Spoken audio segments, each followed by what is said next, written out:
حضرت موسیٰ بنی اسرائیل کو لے کر مصر سے نکلے ہیں، اس کے بعد مرحلہ آیا کہ اللہ تعالیٰ نے حضرت موسیٰ کو کوہ طور پر طلب فرمایا تورات عطا کرنے کے لیے۔ ان کی غیر حاضری میں ایک فتنہ کھڑا ہوا اور کچھ لوگوں نے ایک بچڑا بنا کر اس کی پرستش شروع کر دی بنی اسرائیل میں سے، سامری کا بنایا ہوا بچڑا۔ جب حضرت موسیٰ واپس آئے انہوں نے یہ دیکھا تو بہت غضبناک ہوئے، اور پھر اللہ تعالیٰ کے حکم سے فیصلہ ہوا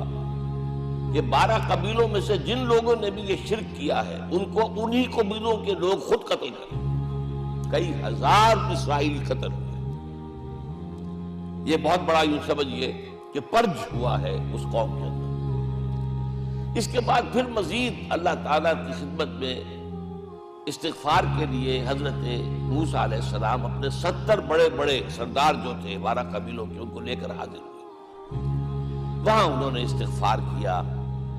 اور ایک دعا کی، پروردگار وَاكْتُبْ لَنَا حَسَنَةً فِي الدُّنْيَا وَالْآخِرَةِ، ہمارے لیے نیکی کا اندراج کر دے دنیا میں بھی آخرت میں بھی۔ جواب ملا اللہ تعالیٰ کی طرف سے، دیکھو عذاب تو میں جس کو چاہوں گا دوں گا، اور ویسے میری رحمت ہر شے کے ساتھ موجود ہے، ہر شے کا وجود میری رحمت سے ہے،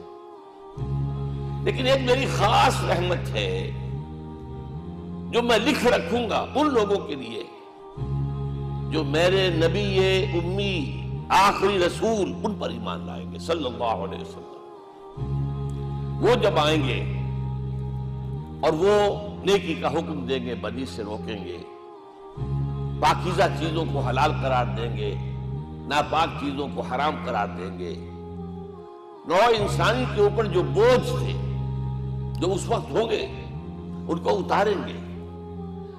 وہ جب آئیں گے تو جو لوگ فَالَّذِينَ آمَنُوا بِهِ نمبر 1، وَعَزَّرُوهُ نمبر 2، وَنَصَرُوهُ نمبر 3، وَاتَّبَعُوا النُّورَ الَّذِي أُنزِلَ مَعَهُ أُولَٰئِكَ هُمُ الْمُفْلِحُونَ۔ جو لوگ ان پر ایمان لائیں گے، ان کی تعظیم اور توقیر کریں گے،